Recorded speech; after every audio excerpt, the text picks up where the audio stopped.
کسی مفتی صاحب سے جب ہم دین کا کوئی مسئلہ پوچھتے ہیں تو وہ جو بھی بتا دیتا ہے اس پر عمل کرنے سے ہم گناہگار تو نہیں ہوں گے اگر وہ غلط مسئلہ بتاتا ہے؟ ضرور ہوں گے جناب، کیوں نہیں ہوں گے؟ یہی میں آپ سے ذرا پوچھوں کہ آپ کے مفتی صاحب اگر آپ کو کسی ایسی دکان کا پتہ بتائیں جہاں سے گٹر ملا ہوا دودھ ملتا ہو، کیا اس دودھ کی چائے بنا کے آپ بیمار تو نہیں ہوں گے؟ ہاں، یا آپ کہیں گے جی وہ مفتی صاحب بھی بیمار ہوں گے جنہوں نے غلط مشورہ دیا ہے، مجھے تو بیمار نہیں دو پی تسی رہے ہو دودھ تسی بیمار کیوں نہیں ہو گے؟ اس کو تو لگتا ہے گناہ ہوگا۔ اچھا، یہ دنیاوی منفعت کی چیزیں فوراً سمجھ آتی ہیں، دین کے حوالے سے نہیں سمجھ آتی۔ وہ تو ہوتا ہے مفتی جا کے جناب لتر لا کے وہ پٹائی شروع کر دیں کہ تو کہ منو کڑے پاسے لایا، لیکن دین کے معاملے میں او جی مفتی صاحب نے فرما دیا، مفتی صاحب فتویٰ دے دیا، فتویٰ کے کوئی آسمان تو کوئی نازل ہوگی، نعوذ باللہ۔ میرے بھائی، آپ کے کھانے سے ہی آپ کا پیٹ بھرے گا، مفتی صاحب کے کھانے سے آپ کا پیٹ نہیں بھرنا۔ اسی طریقے سے جو برائی مفتی صاحب نے آپ کو سجیسٹ کی ہے، آپ نے اگر بغیر تحقیق کے اس کے پیچھے چلے، اس کا وبال آپ پر ہوگا۔ ورنہ تو دنیا میں اکثر لوگ تو فالو ہی کر رہے ہیں نا لوگوں کو، ان کے پاس تو بڑا اچھا لیم ایکسکیوز ہوگا۔ Ignorance is not any excuse in this world۔ ایک بندہ موٹر وے پہ 140 کی سپیڈ میں گاڑی چلاتا ہے، چلان ہو جاتا ہے، وہ کہے جی مجھے پتا نہیں تھا، تو وہ کہے گا جناب ہوں پتا لگ گیا جی، ایدے ہونا 1400 روپیہ، وہ کہے گا جی ہوں چھوڑ دے، وہ کہے گا نہیں یار آپ اگر موٹر وے پہ آئے تھے تو موٹر وے کے قوانین تو آپ کو سیکھنے تھے نا۔ اسی طریقے سے ایک بندہ اللہ نے پیدا کیا ہے، اس نے علم دین حاصل نہیں کرنا،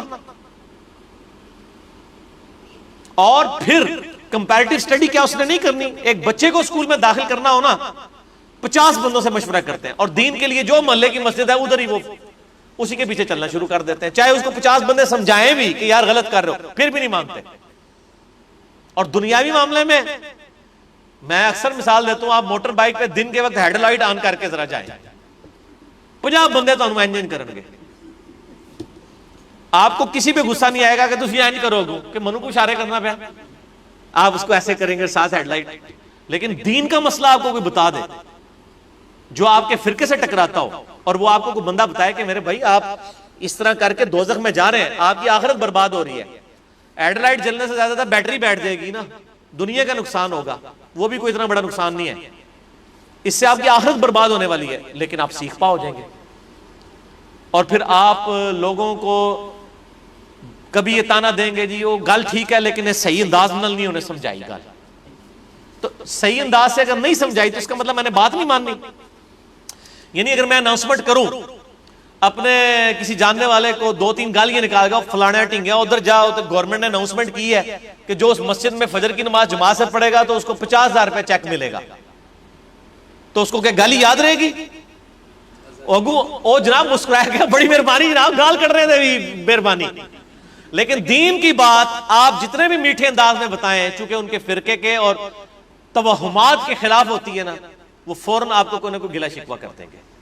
وہ اس لیے نہیں گلہ شکوہ کر رہے ہوتے کہ وہ جینون ہوتا ہے، وہ اس لیے کہ وہ بھاگنے کا راستہ تلاش کر رہے ہوتے ہیں۔ تو ان کے لیے پھر پھکی ہے، ان سے کہیں کہ اگر کوئی بریلوی ہے تو اس سے کہیں کہ ڈاکٹر جو مولانا طارق جمیل صاحب ہیں وہ تو بڑے میٹھے انداز میں توحید سمجھا رہے ہوتے ہیں، تو آپ لوگ یہ بزرگ بابوں کو پکارنا اور قبروں کو پکارنا کیوں نہیں چھوڑتے ہیں طارق جمیل صاحب کے میٹھے انداز کی وجہ سے؟ کہ چھوڑ دیتے ہیں؟ پھر انداز کا تو رولا ہی کوئی نہیں، کبھی بھی نہیں چھوڑیں گے، اس لیے کہ وہ اس چیز کو نہیں چھوڑنا چاہتے، اس کے اوپر اڑے ہوئے ہیں۔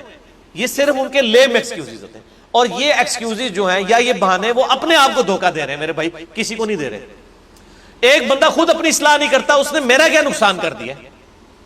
مجھے تو ثواب مل گیا، میں نے اگر ایک بات کی 1000 بندوں نے سن لی، ان میں سے ایک بھی نہ عمل کرے، مجھے ثواب 1000 کا 1000 پورا ہے، ادھر کوئی کمی نہیں ہونی۔ اگر وہ عمل کرتا ہے اس کی اپنی مرضی۔ تو یہ مفتی صاحب کے فتووں کے اوپر لائے نہ کریں، کمپیریٹیو سٹڈی کریں۔ اور اب آپ کے پاس تو بہانہ بھی کوئی نہیں، آپ یوٹیوب کے اوپر ایک مسئلہ لکھیں نا، رفع الیدین، تو 50 کلپ کھل جائیں گے آپ کو پہلے پیج کے اوپر، ویسے تو ہزاروں کھلیں گے۔ آپ دیکھیں ان کے خلاف والے کلپ بھی دیکھیں، حق والے بھی دیکھیں، آپ کو پتا چل جائے گا کون سچا ہے کون جھوٹا ہے۔ اس کے بعد خود بھی کتاب کھول کے دیکھ لیں، یہ نہ دیکھیں کہ جس کی داڑھی لمبی ہے یا جس نے پگڑی بڑی باندھی ہوئی ہے تو اس کی بات ذرا زیادہ وزنی ہوگی، اور جھوٹ ہی مار رہے ہوئے، خود بھی دلائل۔ مطلب یہ دین کو کیجول نہ لیں، سیریس